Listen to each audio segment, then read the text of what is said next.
विद्यार्थी मित्रांनो, आज आपण प्राथमिक आर्थिक क्रिया या प्रकरणाचा अभ्यास करत आहोत. विद्यार्थी मित्रांनो, मानव आपल्या उपजीविकेसाठी विविध व्यवसाय करत असतो हे आपल्याला माहीत आहेत. इतर प्राण्यांच्या तुलनेत मानवाकडे काही विशेष कौशल्य आणि क्षमता असल्यामुळे मानव निसर्गाचा जास्तीत जास्त वापर करून आपल्या विविध गरजा भागवण्याचा प्रयत्न करत असतो. आज रोजी जगभरातील विविध देशात मानव विविध स्वरूपाचे व्यवसाय करत आहे. मात्र त्यातही जगभरात प्राथमिक व्यवसाय सर्वत्र करण्यात येतात आणि हेच व्यवसाय सर्वात महत्त्वाचे असलेले आपल्याला दिसून येतात.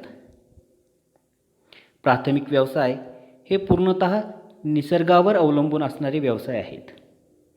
प्राथमिक व्यवसाय हे मानवाची अन्नाची गरज भागवणारे व्यवसाय आहेत. मात्र आता प्राथमिक व्यवसाय हे अन्नाच्या गरजेबरोबरच इतर अनेक व्यवसायांसाठी आवश्यक असा कच्चा मालही पुरवत असलेले आपल्याला दिसतात. एका अर्थी प्राथमिक व्यवसाय हे इतर सर्व व्यवसायांसाठी पायाभूत किंवा आधारभूत व्यवसाय असलेले आपल्याला दिसून येतात. त्यामुळेच प्राथमिक व्यवसायांनी अधिकाधिक उत्पादन द्यावे यासाठी प्राथमिक व्यवसायातही आता यांत्रिकीकरण, आधुनिक तंत्रज्ञान व कुशल मनुष्यबळ यांचा खूप मोठ्या प्रमाणात वापर केला जात असलेला आपल्याला दिसून येते. एका अर्थी प्राथमिक व्यवसायांनी आता आधुनिकीकरणाची कास धरलेली दिसून येते. प्राथमिक व्यवसायात खूप मोठ्या प्रमाणात अत्याधुनिक तंत्रज्ञानाचा वापर होत असलेला आपण नेहमी बघतो. मात्र असे असले तरी प्राथमिक व्यवसायांसाठी दुसरा कोणताही पर्याय उपलब्ध असलेला आपल्याला दिसून येत नाहीत. त्या दृष्टीने प्राथमिक व्यवसाय हे मानव आणि मानवाच्या आर्थिक क्रियांसाठी अत्यंत महत्त्वाचे असलेले आपल्याला दिसतात. आजही प्राथमिक व्यवसायांना कुठलाही पर्याय उपलब्ध झालेला नाहीत. आज कितीही तंत्रज्ञान, विज्ञान विकसित झालं असलं तरी शेती किंवा इतर जे व्यवसाय आहेत यांना दुसरा स्रोत उपलब्ध झालेला आपल्याला दिसून येत नाहीत. त्यामुळे प्राथमिक व्यवसाय हे जरी पूर्णतः निसर्गावरच अवलंबून असले तरी आता व्यवसायांवर मानवी घटकांचाही तितकाच प्रभाव पडत असलेला आपल्याला दिसतो. इतकेच नव्हे तर आज मानवी घटकांच्या सहकार्याशिवाय आणि वापराशिवाय कुठलाच प्राथमिक व्यवसाय करता येणे जवळजवळ अशक्य झालेले आपल्याला दिसून येते. आता उदाहरणार्थ, वन उद्योगात लाकूड तोडीसाठी विविध यंत्राचा वापर केला जातो. कागद निर्मिती हे तर पूर्णतः आधुनिक तंत्रज्ञानाशी निगडित आहे. पशुपालन अधिक शास्त्रीय पद्धतीने केले जात असलेले आपल्याला दिसते. तसेच मासेमारीसाठी अद्ययावत तंत्रज्ञानाची जहाजे वगैरे वापरलेली दिसतात. दळणवळणाची साधने आणि प्रक्रियांसाठी विविध तंत्रज्ञान वापरले जाते. अशाच प्रकारे शेतीवरही आधुनिक मानवी घटकांचा व तंत्रज्ञानाचा प्रभाव पडत असलेला आपल्याला दिसतो. थोडक्यात प्राथमिक व्यवसाय हे आता नैसर्गिक आणि मानवी घटकांच्या सहकार्याने पार पाडले जातात. असे असलेले जे प्राथमिक व्यवसाय आहेत, या प्राथमिक व्यवसायांचा अभ्यास प्रामुख्याने आपल्याला या प्रकरणामध्ये करायचा आहे. त्यामुळे आपल्याला जे प्राथमिक व्यवसाय जे आहेत यांचं वितरण संपूर्ण जगभर झालेले दिसून येतं. यांचं संपूर्ण जगात प्राथमिक व्यवसायाचं वितरण असलेलं आपल्याला दिसून येतं. आपल्यासमोर असलेला जो नकाशा आहेत या नकाशाचं आपल्याला निरीक्षण करायचं आहे. येथे आपल्याला शेती, पशुपालन, मासेमारी, खाणकाम, लाकूडतोड हे जे प्राथमिक व्यवसाय दिलेले आहेत यांच्या वितरणाचा अभ्यास आपल्याला करायचा आहे. आणि काही जे प्रश्न आहेत पृष्ठ क्रमांक 32 वरती जो नकाशा दिला आहेत आणि त्या अनुषंगाने काही प्रश्न आहेत. या प्रश्नांचे उत्तर आपल्याला नकाशाच्या आधारे शोधायचे आहेत. आपण ते शोधूत. बघा, जे प्रश्न दिलेले आहेत त्यातील सगळ्यात महत्त्वाचा पहिला प्रश्न आहे, नकाशात कोणत्या आर्थिक व्यवसायांचे वितरण दाखविले आहेत. विद्यार्थी मित्रांनो, नकाशात शेती, पशुपालन, मासेमारी, खाणकाम आणि लाकूडतोड या व्यवसायांचे वितरण दाखवले आहे. दुसरा प्रश्न आहे लाकूडतोड हा व्यवसाय प्रामुख्याने कोणत्या अक्षवृत्तादरम्यान आढळतो? तर विद्यार्थी मित्रांनो, लाकूडतोड हा व्यवसाय प्रामुख्याने 30° ते 60° अक्षवृत्ताच्या दरम्यान अधिक प्रमाणात आढळत असलेला आपल्याला दिसतो. विद्यार्थी मित्रांनो बघा, 30° ते 60° अक्षवृत्ताच्या दरम्यान लाकूडतोड व्यवसाय हा अधिक प्रमाणात असलेला आपल्याला दिसून येतो. कारण इथे असलेले जे हवामान आहेत हे समशीतोष्ण कटिबंध हवामान आहेत आणि या हवामानामध्ये प्रामुख्याने वृक्षांची वाढ ही झपाट्याने होत असते. त्या दृष्टिकोनातून लाकूडतोड व्यवसाय हा प्रामुख्याने 30° ते 60° अक्षवृत्ताच्या दरम्यान अधिक प्रमाणात आढळून येतो. त्यानंतरचा पुढचा प्रश्न आहे कोणत्या प्रदेशात प्राथमिक क्रिया आढळत नाहीत, त्याचे कारण काय असावेत? समोर दिलेला जो नकाशा आहे या नकाशाचे निरीक्षण करायचे आपल्याला आणि कोणता प्रदेश आहेत की त्या प्रदेशामध्ये आपल्याला प्राथमिक क्रिया आढळत नाहीत आणि त्याचे कारण काय असावे हे शोधायचे. तर प्रामुख्याने संपूर्ण ग्रीनलँड खंडाची मुख्य भूमी, कॅनडाकडील उत्तरेकडील भाग, अंटार्क्टिका खंड हे प्राथमिक क्रिया आढळत नाहीत. विद्यार्थी मित्रांनो, सर्वसाधारणपणे असलेला जो ग्रीनलँड असेल, कॅनडाचा उत्तरेकडचा जो भाग आहेत आणि जो अंटार्क्टिका खंड आहेत, या अंटार्क्टिका खंडावरती आपल्याला प्राथमिक आर्थिक क्रिया आढळून येताना दिसत नाहीत. हा सर्व प्रदेश अतिशीत प्रदेश आहेत, अति थंड हवामान असलेला प्रदेश आहेत. येथे कायम निवासी वस्ती नाही. या कारणामुळे या प्रदेशात कोणत्याही प्राथमिक क्रिया आढळून येताना दिसत नाहीत. त्यानंतर पुढचा प्रश्न आहे मासेमारी व्यवसाय महासागरामध्ये विशिष्ट ठिकाणीच का आढळत असावेत?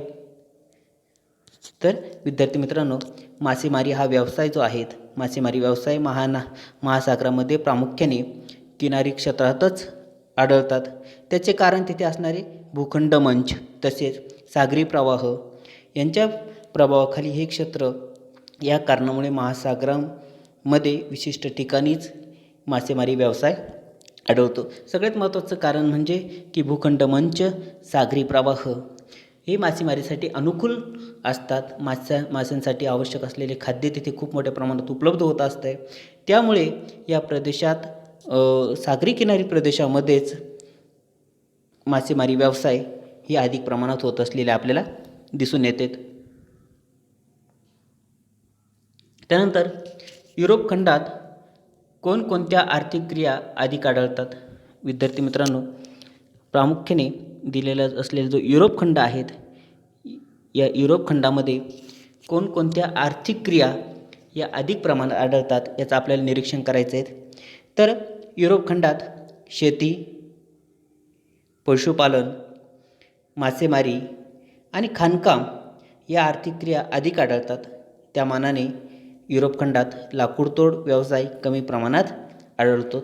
एक तर निरीक्षण केल्यानंतर आपल्याला ते लक्षात येतात की जी सूची दिलेली आहे, सूचीच्या आधारे आपल्याला लक्षात येतात की युरोप खंडामध्ये शेती, पशुपालन, मासेमारी, खाणकाम या ज्या आर्थिक क्रिया आहेत ह्या अधिक प्रमाणात आढळत असलेल्या आपल्याला दिसतात आणि इतर जे लाकूडतोड व्यवसाय जो आहेत हा कमी प्रमाणात आढळत असलेला आपल्याला दिसतो. त्यानंतर पुढचा प्रश्न आहे समुद्रामध्ये दर्शविलेले खाणकामाचे चिन्ह कोणते उत्पादन दर्शवत असेल? विद्यार्थी मित्रांनो, समुद्रामध्ये दर्शवलेले जे खाणकामाचे चिन्ह आहेत ते कोणते उत्पादन दर्शवत असेल? आता इथे असलेले जे समुद्र आहेत या समुद्रामध्ये जर बघितलं तर खाणकाम व्यवसायाचं जे चिन्ह आहेत, खाणकाम व्यवसायाचे जे चिन्ह आहेत हे खाणकाम व्यवसायाचे चिन्ह आपल्याला अनेक समुद्र भागामध्ये आढळून येताना दिसतं. तर मग समुद्रामध्ये कुठल्या खनिजांचं उत्पादन घेतलं जात असेल? तर प्रामुख्याने समुद्रामध्ये जेथे खाणकामाचे चिन्ह दर्शवले आहे तेथे प्रामुख्याने खनिज तेल आणि नैसर्गिक वायू यांचे उत्पादन घेतले जाते. समुद्रामध्ये प्रामुख्याने खनिज तेल आणि नैसर्गिक वायू यांचे उत्पादन घेतले जाते. नंतरचा प्रश्न आहे समुद्रामध्ये दर्शवलेले खाणकाम चिन्ह कोणते उत्पादन दर्शवत आहेत हा आपण बघितलात. नंतरचा प्रश्न आपण बघू.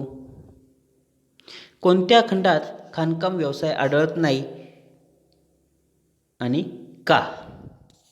विद्यार्थी मित्रांनो, प्रामुख्याने अंटार्क्टिका खंडात खाणकाम व्यवसाय आढळत नाही. इथे असलेला जो अंटार्क्टिका खंड आहेत, या अंटार्क्टिका खंडामध्ये कुठलाही खाणकाम व्यवसाय आढळत नाहीत. अंटार्क्टिका करारानुसार कोणत्याही देशाने तेथे खाणकाम करायचे नाही असा एक आंतरराष्ट्रीय संकेत पाळला जातो. अंटार्क्टिका खंडात खाणकाम व्यवसाय आढळत नाही कारण अंटार्क्टिका करारानुसार कोणत्याही देशाने तेथे खाणकाम करायचे नाही असा एक आंतरराष्ट्रीय संकेत पाळला जातो. त्यामुळे अंटार्क्टिका खंड जो आहे, या अंटार्क्टिका खंडावरती कुठल्याही प्रकारचे खाणकाम व्यवसाय विकसित करण्यात आलेले नाहीत. अंटार्क्टिका खंडावरती अनेक प्रकारचे खनिजे आढळतात किंवा आढळू शकतात, परंतु त्याचे खाणकाम केले जात नाहीत. त्यानंतरचा प्रश्न आहे, जगातील सर्वात जास्त मासेमारी कोणत्या महासागरात केली जाते? आता विद्यार्थी मित्रांनो, इथे आपल्याला नकाशाचं निरीक्षण करायचं आहे आणि निरीक्षण केल्यानंतर अधिकाधिक मासेमारी कोणत्या महासागरात केली जाते याचं आपल्याला उत्तर द्यायचं आहे. प्रामुख्याने जगातील सर्वात जास्त मासेमारी पॅसिफिक महासागराच्या सर्व किनारपट्टीच्या क्षेत्रात केली जाते. पॅसिफिक महासागराच्या प्रामुख्याने पॅसिफिक महासागर जो आहेत, या पॅसिफिक महासागराच्या सर्व किनारपट्टी जी आहेत, या किनारपट्टीच्या क्षेत्रामध्ये सर्वाधिक मासेमारी केली जात असलेले आपल्याला दिसून येते. त्यानंतरचा प्रश्न आहे, मकर वृत्ताच्या दक्षिणेकडे कोणत्या प्राथमिक आर्थिक क्रिया केल्या जातात? तर सर्वसाधारण विद्यार्थी मित्रांनो, मकर वृत्त जे आहेत, या मकर वृत्ताच्या दक्षिणेकडे कोणत्या आर्थिक प्राथमिक क्रिया केल्या जातात? तर प्रामुख्याने कोणत्या आर्थिक प्राथमिक क्रिया केल्या जातात त्याचं आपल्याला निरीक्षण करायचं आहे. तर सर्वसाधारणपणे मकर वृत्ताच्या दक्षिणेकडे प्रामुख्याने मासेमारी, खाणकाम, पशुपालन आणि काही प्रमाणात लाकूडतोड या प्राथमिक आर्थिक क्रिया केल्या जातात. मात्र मकर वृत्ताच्या दक्षिणेकडे शेती क्षेत्राचे प्रमाण हे कमी असलेले आपल्याला दिसून येतात, की जे मकर वृत्ताच्या दक्षिणेकडचा जो भाग आहे, यामध्ये शेती क्षेत्राचं प्रमाण हे कमी असलेलं आपल्याला दिसून येतं. त्यानंतरचा प्रश्न आहे, आग्नेय आशियातील बेटांच्या समूहावर कोणत्या आर्थिक क्रिया केल्या जातात? प्रामुख्याने आग्नेय आशियातील जे बेटं आहेत, या आग्नेय आशियातील जे बेटं आहेत, या बेटांच्या समूहावरती प्रामुख्याने कोणत्या आर्थिक क्रिया केल्या जातात? तर आग्नेय आशियातील बेटांच्या समूहावर प्रामुख्याने खाणकाम, लाकूडतोड या आर्थिक क्रिया केल्या जातात. काही प्रमाणात तिथे शेती व्यवसायही आढळतो. शेती व्यवसाय इथे खूप प्राथमिक स्वरूपात किंवा कमी विकसित स्वरूपात शेती प्रामुख्याने या बेटांवरती केली जाते. नंतरचा प्रश्न आहे, चारही गोलार्धाचा विचार करता कोणत्या गोलार्धात शेती व्यवसाय कमी आढळतो? प्रामुख्याने चारही गोलार्धाचा विचार करता कोणत्या गोलार्धामध्ये शेती व्यवसाय ही कसे आढळते? कमी आढळते. चारही गोलार्धाचा विचार करता आफ्रिका खंडात शेती व्यवसाय कमी आढळतो.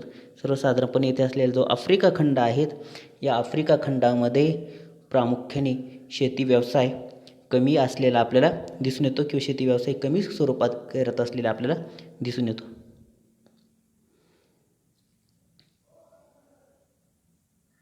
त्यानंतर शेती क्षेत्राचा अक्षवृत्तीय विस्तार आणि हवामान याबद्दल आपल्याला माहिती लिहायची किंवा टीप द्यायची आहेत.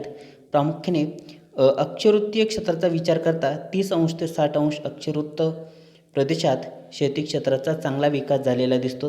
की प्रामुख्याने जर एक विचार केला तर सर्वसाधारणपणे 30° ते 60° अक्षवृत्ताच्या दरम्यान शेती व्यवसायाचा चांगला विकास झालेला आपल्याला दिसतो. मात्र आशिया खंडातील मोसमी हवामानाचा प्रदेश याला अपवाद आहेत. आशिया खंडातील जो मोसमी हवामानाचा जो प्रदेश आहेत, हा मोसमी हवामानाचा प्रदेश प्रामुख्याने याला अपवाद असलेला आपल्याला दिसतो. हा प्रदेश विषुववृत्त ते 30° अक्षवृत्त या उष्णकटिबंधीय कालखंडात असूनही येथे शेती व्यवसाय विशेषतः सखोल शेती व्यवसाय चांगल्या प्रमाणात विकसित झालेला आहे. हा जो व्यवसाय आहे हा हे जे क्षेत्र आहेत विषुववृत्तापासून ते 30 अंश अक्षुवृत्ताच्या दरम्यान आहेत आणि इथे असूनही इथे शेती व्यवसाय चांगल्या पद्धतीने विकसित झालेला आहे आणि प्रामुख्याने मोसमी हवामानाच्या प्रदेशामध्ये लोकसंख्या अधिक असल्या कारणामुळे सखोल शेती व्यवसाय चांगल्या पद्धतीने विकसित झालेला आपल्याला दिसून येतो. विद्यार्थी मित्रांनो, अशा पद्धतीने आपण जे प्राथमिक आर्थिक क्रिया आहेत या प्राथमिक आर्थिक क्रियांचं वितरण हे बघितलं की संपूर्ण जगामध्ये प्राथमिक आर्थिक क्रिया या कशा पद्धतीने केल्या जातात आणि किती प्रमाणात कुठे कुठे कशा पद्धतीने केल्या जातात याचा आपण अभ्यास केला. धन्यवाद.